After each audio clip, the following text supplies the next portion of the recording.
창세기 11장 1절 한 절 보시겠습니다.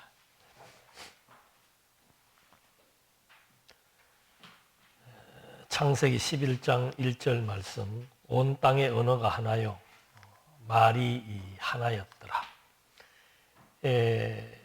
10장에서 창세기 10장에서 세 아들의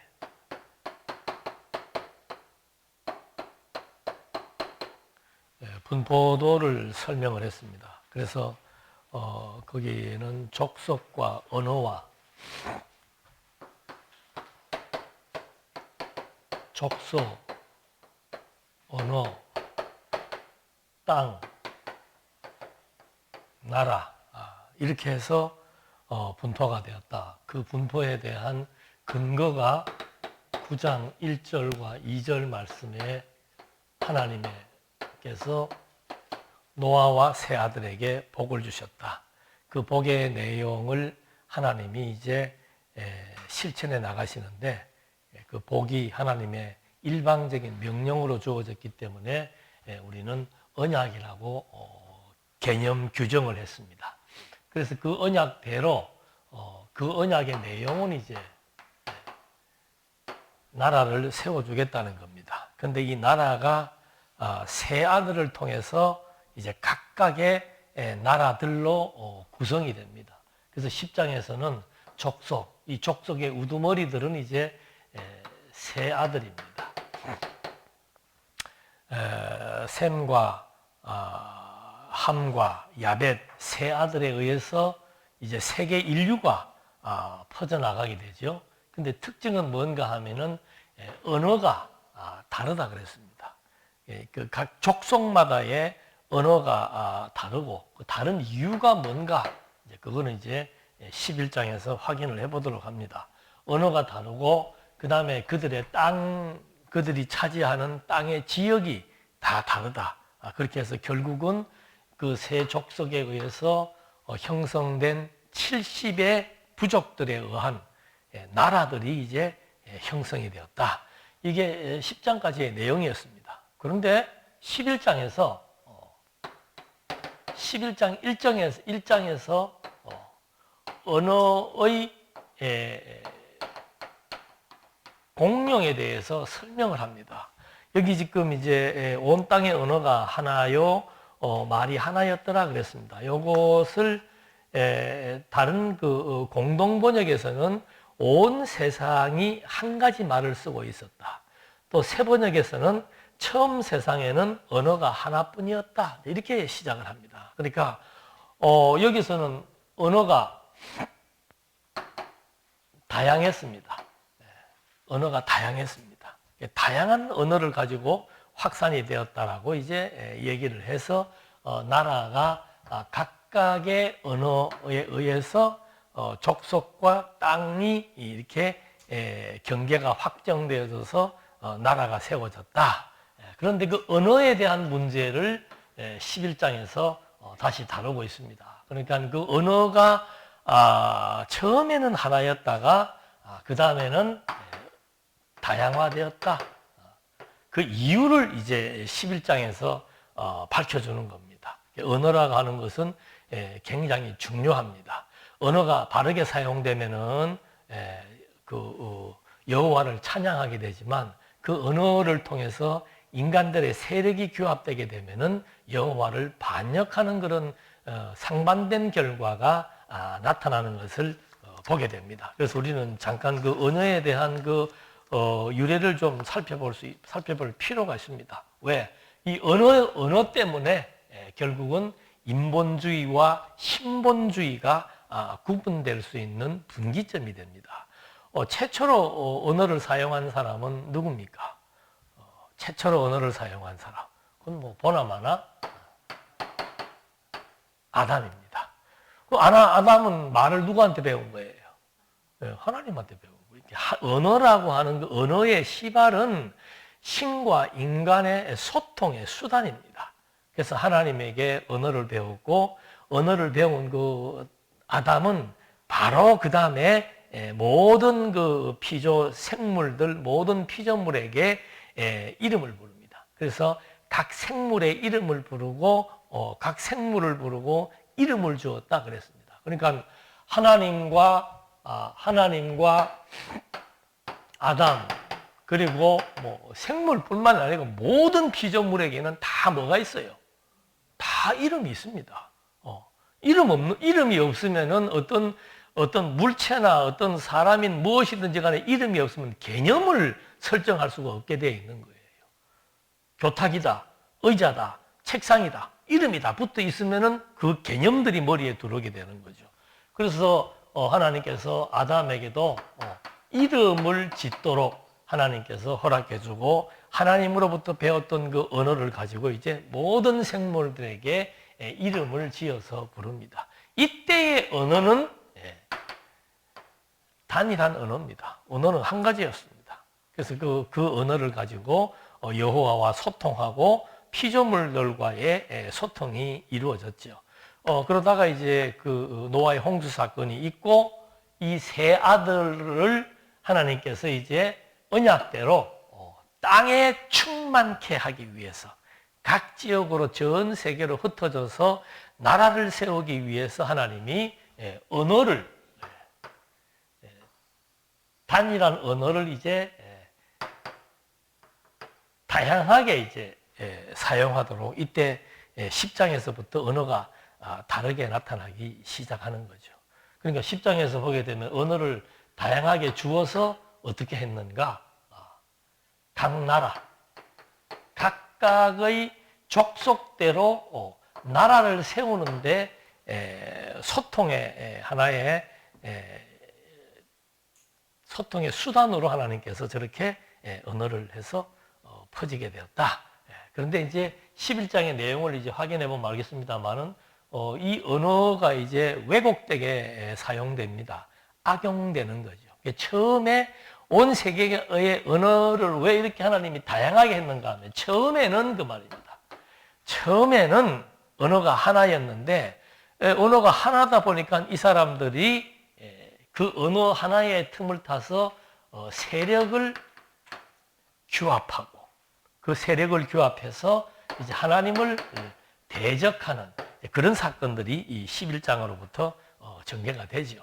근데 재밌는 것은 이렇게 각각의 언어가 생겼다가 그 다음에 언어에 대한 단일성에 대한 의미를 부과하기 위해서 오순절날 성령이 강림해가지고 어떤 표적이 발생합니까? 120여 명이 모여가지고 있는데 각각 자기들이 사용하는 언어들이 있는데 그 여기서 한 사람이 히브리 말로 예를 들어서 설명을 하니까 각각의 사람들이 다 그 말을 다 알아듣는 이제 언어의 공용화에 대한 표적을 보여주는 겁니다. 그러니까 언어라고 하는 것은 처음에 하나였고 하나인 언어를 가지고 제대로 하나님의 뜻을 위해서 사용하게 되면은 의미가 있는데 결국은 다양한 언어를 구사하게 됐던 그 요인이 무엇인지를 밝혀줍니다. 11장에서. 그런데 이제 오순절날 표적으로 성령의 표적으로 그 해석에 대한 일체성을 여기서 보여줍니다. 언어가 하나가 될 수 있다는 개연성을 보여주죠. 그런데 지금도 이제 전 세계 언어는 각각의 나라의 언어를 사용하고 있습니다만은 이제 마지막 시대가 되면은 신바벨론의 시대가 되면은 이때는 이제 언어의 공용화 시대가 된다고 성경은 예언을 해주고 있는 거죠. 그러니까 지금도 이제 뭐 이렇게 그 유튜브에 보면은 그런 기능들이 있잖아요. 한국말로 하면은 중국말로 바로 번역이 되고 안 그러면 통역이 되는 이제 그런 기계가 만들어졌다라고 하는 것은 이제 조금 더 지나면 기계가 없어도 그렇게 될 수 있는 시대가 올 수 있는 우리가 뭐 요즘에 그 칩을 하나 꽂는다 그러잖아요. 그 칩이 어떤 그 기록만 있는 것이 아니고 거기다 기능만 부과시키면은 그 다음에 한국말을 해도 미국 사람이 미국말로 알아들을 수 있는 그런 그 언어의 공용화 시대가 올 것을 성경은 예언을 해놨죠. 그러다가 최종적인 이제 심판이 있고 하나님의 나라가 펼쳐지게 되면은 이때는 이제 처음 하나님과 아담의 에덴 동산에서 사용했던 그런 언어의 체계처럼 하나님 나라에서는 하나의 언어 체계, 하나의 언어 체계에 의해서 하나님과 성도들 간의 소통이 이루어지는, 그래서 이 언어라고 하는 것은 제일 중요한 것이 소통이고, 그 소통의 의미가 신본주의냐 인본주의냐에 따라서 이제 크게 갈라지는 그런 경향을 확인해 볼 수 있습니다. 그런데 여기서 이제 그 언어에 대한 유형을 우리가 확인을 해보고, 처음에는 이제 처음 세상에는 언어가 하나였다. 그런데 이제 무슨 일이 발생하는가? 2절에 그랬었는데 그들이 동방으로 옮기다가 신할 평지를 만나 거기 거류하게 되었다. 동방이라고 하는 것은 지난 시간에 우리가 공부한 대로 이렇게 되고,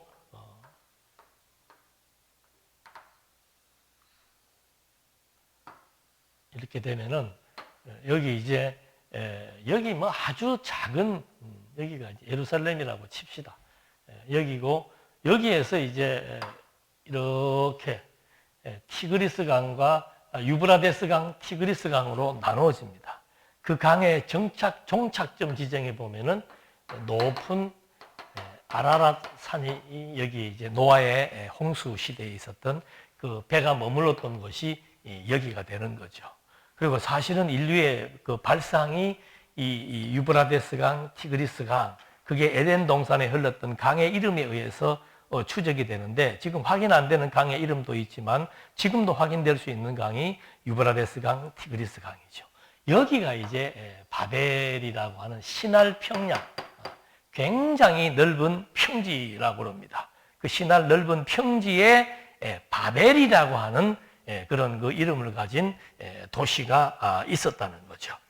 그래서 여기 나와 있는 대로 그들이 동방으로 옮기다가 신할 평지를 만나서 거기에 주둔하게 되었다.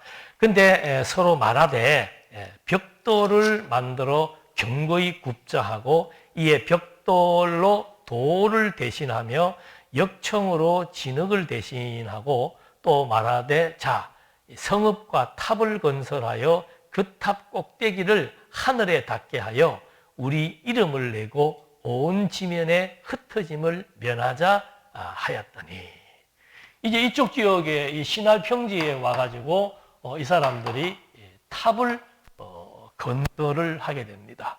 근데 이 탑이 이제 바벨이라고 하는 지역에 세워졌기 때문에 바벨탑이라고 얘기를 하는 겁니다. 이게 바벨이라고 하는 뜻은 뭔가 하면은 혼란하다, 혼잡스럽다, 그런 뜻이에요. 그 이름 그대로 여기에서 하나님께서 어떤 일이 벌어지는가, 언어를 혼잡하고 혼란스럽게 만들어서 그 언어의 다양성 때문에 각 세계로 흩어지게 되는, 인종과 인종이 서로 결속하지 못하게 되는 그런 이제 요인이 여기에서 발생을 하게 되는 겁니다. 여기 지금 나와 있는 그대로 이제 했는데, 탑을 건설했는데 탑을 건설하는 목적이 있습니다. 그 탑을 우리도 보면은 어떤 그 탑이 있으면 그 탑을 세웠던 그 목적이 있죠. 거기다 다 기록을 하잖아요. 그런 것처럼 이 사람들이 신할 평지 그 바벨이라는 지역에다가 탑을 세웠는데 그 목적은 뭔가 하면은 그 탑 꼭대기를 그냥 완전히 하늘에 닿을 정도로 높게 세워서, 그 말은 하늘에 닿도록 한다는 말은 하나님 보라 이 말입니다. 하나님에 대한 대항이에요. 반역이고. 그래서 그 내용들을 보니까 첫째는 인간들의 무엇을 내고 이름을 내고, 이름을 낸다라고 하는 것은 명성, 명예, 어떤 권력, 힘, 그런 것들을 상징합니다. 그 사람의 이름이 뭐야 했을 때 그 사람을 지칭할 때 그 사람이 어떤 사람인 것을 그 이름을 통해서 확인해 볼 수 있는 것처럼 인간들의 이름을 낸다라고 하는 것. 이 말은 우리라고 하는 것은 인간이죠. 그래서 인본주의에 대한 하나의 출발점이라고 볼 수 있습니다. 인간들의 그 이름을 신할 지역에다가 이름을 내는데, 그 신할이란 뜻도 두 강 사이의 땅이라는 뜻입니다. 두 강 사이에 있는 땅, 유브라데스 강과 티그리스 강 사이에 신할이라고 하는 이름을 지었는 평지가 있는데, 그 그 평지도 두 강 사이에 있는 땅이다.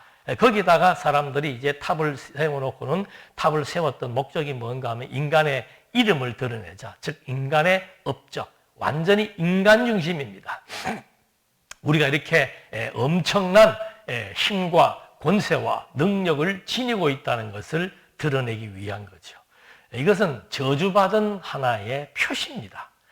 그렇게 해서 이름을 내고 두 번째는 뭔가 하면은 흩어짐을 면하자는 거예요. 온 세계에 흩어짐을 면하자. 우리는 흩어지지 말고 뭐 하자는 거예요? 결속하자는 거예요. 이거 좋습니까? 나쁩니까? 인간들끼리 모이자는데 뭐가 나빠요? 결속하자는데. 근데 이 결속이라고 하는 것이 무엇에 위배되는 겁니까? 하나님은 지금 10장에서 하나님은 족속과 언어와 땅을 다 구분하고 분류해서 나라를 세우도록 하나님께서 이미 9장 1절로 2절에 생육하고 번성해서 땅에 뭐 하라 그럽니까? 충만하란 말은 전 세계에 흩어져서 채우란 뜻이에요. 근데 사람들은 흩어지지 말자고 결속을 하게 되는 겁니다. 무엇이 같으니까? 언어가 같으니까. 언어를 같이 사용하게 되면은 뜻과 의미가 같아지게 되고, 뜻과 의미가 같아지게 되니까는 결속력이 생기게 되고, 그 결속력을 가지고 좋은 의미로 활용을 해야 되는데, 오순절 성령이 강림했을 때는 그 강림에서 주어지는 복음의 시대가 열리니까 하나님의 뜻을 다 같이 알아들을 수 있는 언어의 공용화에 대한 표적을 보여준 것처럼 언어를 하나로 해줬을 때는 하나님의 뜻을 분별해서 하나님의 뜻에 순복하며 사는 것이 인간의 본분인데, 처음부터 인간들이 우리의 이름을 내자, 우리의 권세, 우리의 능력, 우리의 업적, 이거를 이제 세계에 드러내자고 얘기를 하고, 그 다음에 흩어짐을 면하자고 얘기를 합니다. 그런데 이 제일 최초로 그 저주받은 사람이 누굽니까? 가인이죠. 가인에게도 보면은 하나님께서 가인에게 약속을 해줍니다. 가인이 동생을 죽이고 두려워하니까 내가 네 생명은 보호하게 해주겠다라고 하는 약속을 합니다. 그 약속이 이마에 표를 주는 겁니다. 이마에 표를 주어서 모든 사람에게서 죽음을 면하게 하시겠다고 약속을 해줬는데, 바로 그 다음 구절에 보면은 가인이 아내와 동침하며 그가 임신하여 에녹을 낳은지라. 자식을 놓고 난 다음에 바로 하는 일이 뭔가? 가인이 성을 쌓고. 그러니까 앞에서 하나님이 무슨 약속을 해준 겁니까? 네가 사람들에게 살인자의 낙인이 찍혀서 죽지 않도록 보호해 주겠다라고 하는 표까지 새겨주었는데, 가인이 하나님의 그 언약을 불신하는 거죠. 그 언약을 불신하고서는 성을 만든 거예요. 왜 만든 겁니까? 자기 생명은 내가 보호해야 되겠다 이 말입니다. 내 재산 내가 보호하고 내 생명 내가 보호해야 되겠다라고 하는 인본주의적인 저주받은 사람들이 가지게 되는 그런 발상에 의해서 성을 쌓아놓고는 자기의 이름으로 하지 않고 누구의 이름으로 하는 거예요? 아들의 이름으로. 왜? 자기 이름으로 하면 또 가인이 저기 살고 있구나 해가지고 죽이러 올 것 같으니까 아들의 이름으로 이제 성을 쌓은 것을 확인해 보는 것처럼 여기도 똑같아요. 성을 쌓은 것은 뭔가 하면은 우리의 이름, 우리가 우리의 생명과 재산을 우리의 힘으로 보존하고, 우리도 이만큼의 능력이 있기 때문에 하나님이 흩어지지 말라고 했던 것에 대해서 우리가 반대할 수 있다라고 착각을 하는 거죠. 이런 일이 있기 전에 하나님은 홍수 심판이 있은 다음에 무지개를 보여주면서 어떻게 하겠다? 물 심판을 하지 않겠다고 약속을 해준 거예요. 가인에게도 가인이 사진을 저지르고 난 다음에 네 생명을 내가 보호해 주겠다고 이마에다가 표시를 주어서 가인 생명의 보존을 약속해 주었음에도 불구하고 자기가 성을 지어서 자기 생명 자기가 보존하겠다고 어리석은 생각을 한 것처럼, 그 저주받은 이쪽 지역에 사는 사람이 누군가 하면은 바벨이라고 그러죠.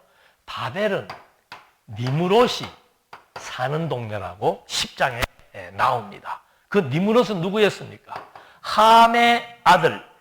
그 니무롯은 인류 최초의 대적자라고 이름을 가지고 사냥꾼이라고 하는 이름을 가져서 정말 하나님을 대적하는 자라고 하는 저주의 대명사가 된 자지요. 그가 여기에서 지금 바벨탑을 쌓는 그런 역사가 나타나게 되는 것처럼 거기에서 바로 우리의 이름을 새겨놓고 우리의 생명은 우리가 보존하고 하나님께서 땅에 충만하라고 하는 약속을 거부하자. 왜? 우리가 이제 다 뜻이 일치되었기 때문에 무엇을 통해서 언어를 통해서 뜻이 일치되었기 때문에 저렇게 이제 자기들이 저런 계획을 꾸미게 된 겁니다. 그래서 그 솔로몬이 그런 말을 하죠. 그 지역 주변에 솔로몬의 이름이 얼마나 많이 드러나 있었습니까? 그런 자기의 이름이 영광스럽게 명예의 표징으로 드러났던 솔로몬이 아들에게 해주는 말은 뭔가 하면은 무릇 지킬 만한 것 중에 더욱 뭘 지켜라? 네 마음을 지켜라 이 말입니다. 성의, 군사력이, 권력이 너 아들의 왕위를 지키거나 생명을 지키는 것이 아니다. 너는 네 마음을 지켜라. 왜? 그 마음에서 생명의 근원이 나기 때문에.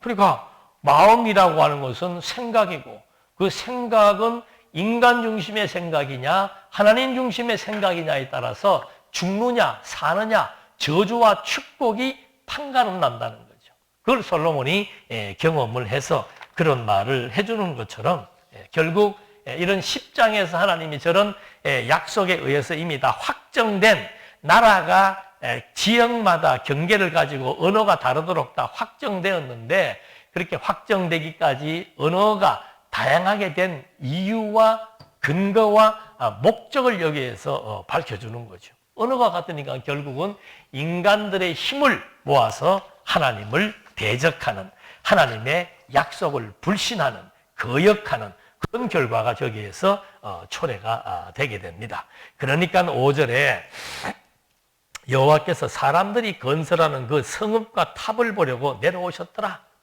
그러니까 하나님이 직접 내려왔다는 것은 뭐 직접 이 땅에 오셨다는 것보다는 하나님이 이 사건에 대해서 개입하고 진위를 판별한다라고 하는 그런 의미로 여기에서 나타나 있습니다. 6절 여호와께서 이르시되 이 무리가 한 족속이요 언어도 하나이므로 이같이 시작하였으니 이후로는 그 하고자 하는 일을 막을 수가 없으리로다. 하나의 족속이고 하나의 족속이니까 얼마나 단결력이 좋습니까? 그런데 거기에다가 언어가 같으니까 70부족들의 언어가 같으니까 이건 이거는 어떻게 막을 도리가 없다. 그렇게 해서 이들이 그런 의미에 의해서 혈통이 같고 언어가 같으니까 이렇게 하나님 앞에 거역하고 반역하는 그런 결과가 나왔다. 그래서 6절 여호와께서 이 무리가 한 족속이고 언어도 하나이기 때문에 이 같은 바벨탑을 쌓고 자기들의 이름을 내려 했기 때문에 7절 자 우리가 내려가서 거기서 그들의 언어를 혼잡하게 하여 그들이 서로 알아듣지 못하게 하자 하시고 여호와께서 거기서 그들을 온 지면에 흩으셨으므로 그들이 그 도시를 건설하기를 그쳤더라. 그러므로 그 이름을 바벨이라 하였으니 바벨이라 하니 이는 여호와께서 거기서 온 땅의 언어를 혼잡하게 하셨습니다. 바벨의 뜻이 혼잡하다, 혼란하다 그런 뜻이라 그랬죠. 그래서 바벨이라고 이름을 지었고 여호와께서 거기서 그들을 온 지면에 흩으셨더라. 그러니까 이 지면에 하나님께서 흩을 수밖에 없는 이유는 언어가 같았기, 직접적인 것은 언어가 같았기 때문에. 그리고 혈통이 같았기 때문에 결국은 그들이 그 언어를 통해서 뜻을 모으고 힘을 모으게 되었다. 그래서 하나님께서 그들의 뜻과 힘을 분산시키기 위한 가장 중요한 요인은 뭔가? 언어예요. 그래서 하나님이 언어를 아주 혼란스럽게 만들어서 서로가 말을 못 알아듣는 거예요. 그 얼마나 답답합니까? 멀쩡하게 우리 그런 거 많이 보잖아요. 어릴 때 미국으로 이민을 가든지 입양이 돼가지고 부모하고 자식이 만났는데 언어가 다르니까 멀뚱멀뚱하게 말이 통해야 뜻을 알고 마음을 알고 의사를 소통할 거 아니에요. 그것처럼 답답한 일은 없는 거예요. 그래서 하나님께서 언어를 단절시켜서 언어를 단절했다라고 하는 것은 의사소통을 단절시켰다는 겁니다. 그러니까 건축을 할 수가 없는 거죠.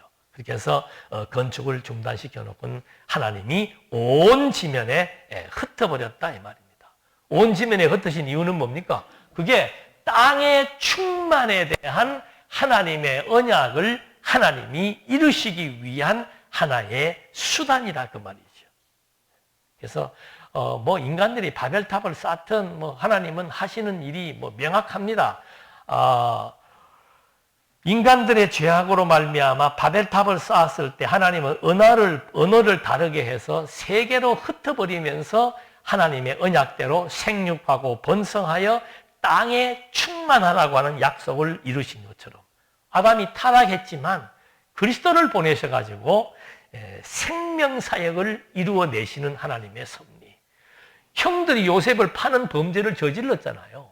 그런데 하나님은 도리어 그 악행을 통해서 하나님은 이스라엘 민족들의 조상인 야곱의 70명의 가족들을 애굽으로 이주시킬 수 있는 바탕을 마련하신 거. 이런 것처럼 인간들의 범죄나 인간들의 공작이나 인간들의 결속이나 방해는 하나님의 뜻을 이루는 데 있어서 전혀 문제가 될 수 없다라고 하는 하나님 언약에 대한 절대성, 그 언약에 대한 절대성을 통해서 하나님을 믿어 나갈 수 있는 그런 과정으로서 이 바벨탑 사건이 나타나게 된 거죠. 그래서 이 바벨탑의 사건은 이제 언어를 다르게 해서 온 족속들을 온 지면에 흩음으로써 땅에 충만하라고 하는 언약이 성취되는 도구로 사용된 겁니다. 그래서 이 나눔의 시발점이죠. 바벨에 있었던 그 바벨탑 건설의 사건은 언어가 나누어지고 인종이 나누어지는 것에 대한 시발점입니다. 그리고 작게는 함의 아들 니므롯에게 저주했던 그 저주가 그대로 바벨탑을 통해서 시현되도록 하나님께서 섭리해 나가시는 그런 의미를 담고 있는 겁니다. 그러니까 여기서도 말씀드린 대로 이 바벨탑 사건을 맥락적으로 이해를 하게 되면은 여기에서 하나님께서 나라 세워주겠다고 언약을 했습니다. 그 언약대로 세 아들의 분포도가 나옵니다. 그래서 족속대로, 언어대로, 그리고 그들에게 주어진 정복해야 될 땅의 경계를 따라서 나라가 세워졌다고 얘기를 했지요. 여기에서 주목할 수 있는 게 처음에는 언어가 하나였는데 이때 언어를 나눈 겁니다. 언어를 나눈 이유는 뭔가? 언어를 나누어야 그 중에서 하나님의 언어를 통해서 하나님과 소통할 수 있는 부족이 생겨나게 되는 거예요. 보십시다. 여기 세 아들이 나타났죠. 이 세 아들을 통해서 이제 전체가 다 흩어지는데 그 중에서 가장 중요한 아들이 누굽니까? 이제 셈이에요. 셈과 함족의 언어가 같습니까? 다릅니까? 다릅니다. 언어가 혼용이 돼버리면은 셈과 함의 뜻이 일치될 수 있다는 거예요. 그래서 언어를 나눠가지고 셈족은 셈족이 쓰는 언어, 또 그 셈족 중에서도 가나안의 원주민의 말이 다르고 여기 살고 있는 사람들의 말이 다르고 여기 살고 있는 사람들의 말이 다르고 같은 족속이라도 아라비아 사람들의 언어가 다르고 히브리 사람들의 언어가 다르고 같은 족속에서 나누어진 부족들이지만 언어를 다 다르게 한 거예요. 다르게 했던 이유는 바로 뭔가 하면은 그 언어의 다양성을 통해서 하나님은 인간들의 결집 인본주의를 막되 누가 거기에 흡수되지 않도록 셈족, 이 셈족을 이제 우리가 나중에도 그거에 이제 2부 예배 때 설명을 하겠습니다만은 셈족의 특징은 뭡니까? 셈족의 특징. 이건 너무 중요한 겁니다. 이걸 잊어버리시면 안 돼요. 셈족의 특징은 뭔가? 셈의 하나님 여호와를 찬양하는 족속입니다. 언어가 같으면 함과 같은 언어를 쓰게 되면 이게 상실될 수 있다는 거죠. 그래서 이걸 이제 더 70부족도 또 다 다르다 그랬잖아요. 셈족도 언어가 다 달라요. 그렇게 해서 여기에서 누구를 뽑는 겁니까? 이제 나중 가면은 그게 이제 12장에 나오죠. 11장 마지막 부에 나옵니다. 아브라함을 뽑게 되는데 이제 저런 맥락 속에서 바벨탑 사건이라고 하는 것은 저렇게 흩었던 것에 대한 이유를 밝혀주는 겁니다. 그 근본적인 이유는 뭔가? 당신의 언약을 실현했다. 저렇게 실현됐는데 언어가 다르기 때문에 저렇게 실현되게 되었다. 또 하나의 이유는 뭔가? 그거는 그 다음에서 나오는 내용인데 그 다음 내용이 결국은 하나님이 선택했던 셈족에 있는 그 특수성, 여호와를 찬양하는 그 특수성, 축복의 계보만이 가져야 되는 그 특수성을 간직하게 하기 위해서 언어를 달리해서 언어가 서로 혼용되지 않도록, 그렇게 해서 뜻이 혼용되지 않아서 셈족의 특수한 종교적인 문화, 예배 문화, 찬양의 문화가 유지되도록 하기 위한 하나님의 섭리, 그런 섭리적 배경을 가지고 이제 그 다음으로 넘어가게 되는 거예요.